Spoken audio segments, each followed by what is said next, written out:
Hey guys, welcome back to the channel super ideas में आप लोगों का एक बार फिर से स्वागत है। और आज है 7 सितंबर, तो उत्तराखंड की बड़ी खबरें इस वीडियो में हम देखने वाले हैं। इससे पहले अगर अभी तक आप लोगों ने इस चैनल को सब्सक्राइब नहीं किया है तो चैनल को सब्सक्राइब करें, साथ ही बेल आइकन को प्रेस कर लीजिए ताकि जैसे ही वीडियो अपलोड होती है उसकी नोटिफिकेशन आप लोगों को मिल पाए। तो चलिए शुरू करते हैं आज की वीडियो को। उत्तराखंड सरकार ने राज्य में औद्योगिक विकास को बढ़ावा देने के लिए 1015 करोड़ के निवेश को मंजूरी दे दी है। सिंगल विंडो की राज्य स्तरीय प्राधिकृत समिति ने 23 निवेश प्रस्ताव को अनुमति दी गई, जिसमें स्वास्थ्य, फार्मा, खाद्य प्रसंस्करण और पर्यटन क्षेत्र में पूंजी निवेश होने से 3000 लोगों को रोजगार के अवसर मिलेंगे। हरिद्वार जिले के भगवानपुर में 229 करोड़ की लागत से 300 बेड का अस्पताल और देहरादून के गलजवाड़ी में 103 करोड़ की लागत से 5 स्टार होटल का निर्माण किया जाएगा। फॉरेस्ट गार्ड भर्ती परीक्षा का रिजल्ट जारी, 15 दिन में दर्ज करा सकते हैं आपत्ति। उत्तराखंड अधीनस्थ सेवा चयन आयोग ने वन आरक्षी भर्ती परीक्षा का परिणाम जारी कर दिया है। यह परीक्षा हरिद्वार में नकल का मामला सामने आने के बाद अटक गई थी। बाद में आयोग ने 7 केंद्रों पर दोबारा परीक्षा कराई। अब इसका रिजल्ट जारी करते हुए आयोग ने 15 दिन के भीतर इस पर आपत्तियां भी मांगी हैं। राज्य गठन के बाद से पर्वतीय क्षेत्रों में कृषि आयोग भूमि का क्षेत्रफल लगातार कम हो रहा है। 20 सालों में पहाड़ों में 29,970 हेक्टेयर कृषि भूमि घटी है। कृषि रकबा कम होने से सख्त भू कानून की मांग उठ रही है, जिससे कृषि भूमि का सुरक्षा कवच मिल सके। हालांकि सरकार ने भू कानून को लेकर उच्च स्तरीय समिति गठित की है। उत्तराखंड में प्रेमी निकला शादीशुदा तो उसके घर पहुंची प्रेमिका, गुस्से से आकर पाटल से काट दी गर्दन। ठेकेदार किंकर उर्फ भोला मंडल पत्नी बबीता और परिजनों के साथ रहता है। उसका निर्मला गोस्वामी से प्रेम प्रसंग था, दोनों का एक बेटा भी है।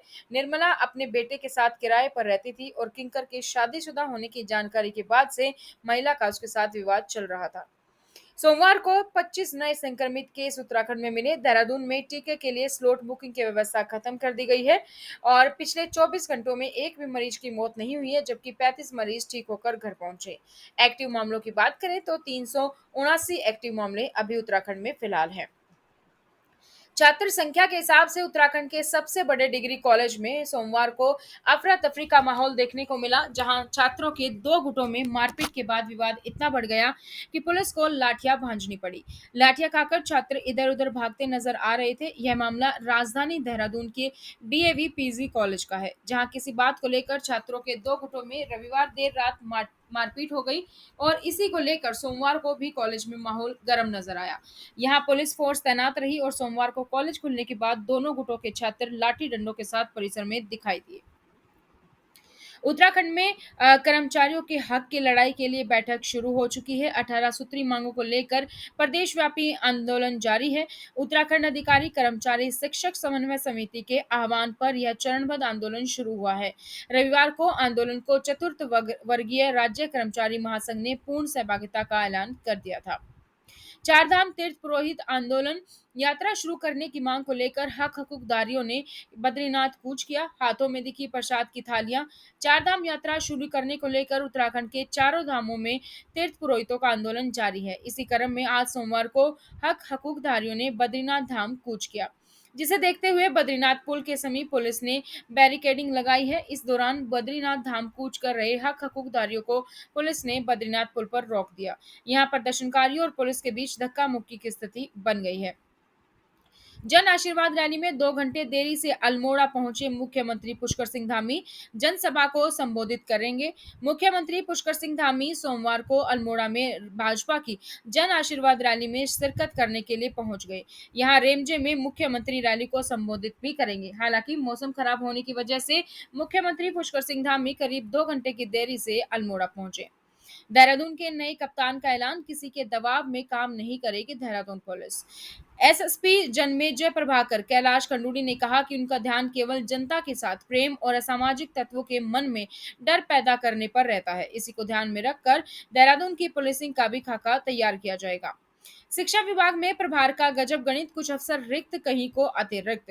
ताजा मामला शिक्षा निदेशालय में उप निदेशक के पद पर कार्यरत आनंद भारद्वाज का है। अफसरों की कमी न होने के बावजूद इन्हें 3 अतिरिक्त प्रभार दिए गए हैं। मुख्य शिक्षा अधिकारी हरिद्वार का अतिरिक्त प्रभार देख रहे भारद्वाज को शासन ने अब प्रभारी संयुक्त निदेशक प्रारंभिक शिक्षा के पद से कार्यमुक्त करते हुए उनकी उप निदेशक माध्यमिक शिक्षा के पद पर तैनाती की है। परिवहन विभाग की लापरवाही से लग गया करोड़ों का चूना, अब आंकड़े दुरुस्त करने में जुटे हैं अधिकारी। उत्तराखंड में यूपी व अन्य राज्यों से आने वाली बसों का राज्यों के बीच जितनी बसें तय हुई हैं, उससे कहीं गुना अधिक बसें आ रही हैं। हैरत की बात यह है कि जब 2 दिन पहले आईएसबीटी पहुंचे सचिव परिवहन डॉक्टर रंजीत सिन्हा ने अधिकारियों से पूछा कि यूपी की कितनी बसें उत्तराखंड आ रही हैं, तो वे कोई जवाब ही नहीं दे पाए। ताजमहल के अगर आप दीदार करने आगरा जा रहे हैं तो ऋषिकेश भी आप सीधे सफर कर सकते हैं। ऋषिकेश रोडवेज डिपो ने कोविड के चलते पिछले 7 महीने से बंद चल रही ऋषिकेश आगरा बस सेवा दोबारा आरंभ कर दी है। डिपो प्रशासन के मुताबिक आगरा रूट पर बस सेवा को अच्छा रिस्पॉन्स मिल रहा है। मार्च 2021 में वैश्विक महामारी कोरोना की दस्तक के बाद यूपी और दिल्ली की सीमा सील होने पर ऋषिकेश से आगरा रूट पर संचालित बस सेवा स्थगित कर दी गई थी। जून में कोविड कर्फ्यू में ढील मिलने के बाद से राज्य के विभिन्न रूटों सहित दिल्ली रूट पर बस सेवाएं शुरू की गई हैं। आईटीबीपी के हिमवीरों ने पहली बार हिमालय की माउंट बलबला पीक को फतह कर वहां तिरंगा लहराया। पहली बार कोई भारतीय दल इस चोटी पर पहुंचा है। 74 वर्ष पहले 25 अगस्त 1947 को स्विट्जरलैंड के दल ने इस चोटी को फतेह किया था। समुद्र तल से 21,050 फीट ऊंचाई पर स्थित इस चोटी को फतेह करने के लिए आईटीबीपी के 46 सदस्य दल को डीआईजी अर्पणा सिंह ने हरी झंडी दिखाकर रवाना किया था। 4 सितंबर को 5 जवान और एक गाइड आखिरी बेस कैंप से चोटी को फतेह करने के लिए निकले थे, जबकि अन्य बेस कैंप में ही रह गए थे। उत्तराखंड के खटीमा में बाइक सीज करने से खफा ऊर्जा निगम के संविदा कर्मचारियों ने जनखैया थाने की बिजली काट दी। लाइनमैन की लहरीर पर पुलिस ने 5 लोगों पर केस दर्ज किया है। लोहिया हेड फीडर के लाइनमैन हरेंद्र सिंह ने तहरीर में बताया कि 2 सितंबर की शाम जनकैया थाने से फोन आया कि थाने और आसपास की बत्ती गुल है। जांच में पता लगाया गया कि थाने के सामने लगे ट्रांसफार्मर में तीनों फ्यूज से तार हटाया गया था और एलटी लाइन का तार शॉर्ट किया हुआ था। यदि फ्यूज जोड़कर सीधे लाइन जोड़ दी जाती तो जनहानि या गंभीर दुर्घटना भी हो सकती थी। देहरादून के इंदिरानगर क्षेत्र में फिर से मिले डेंगू के 2 मरीज।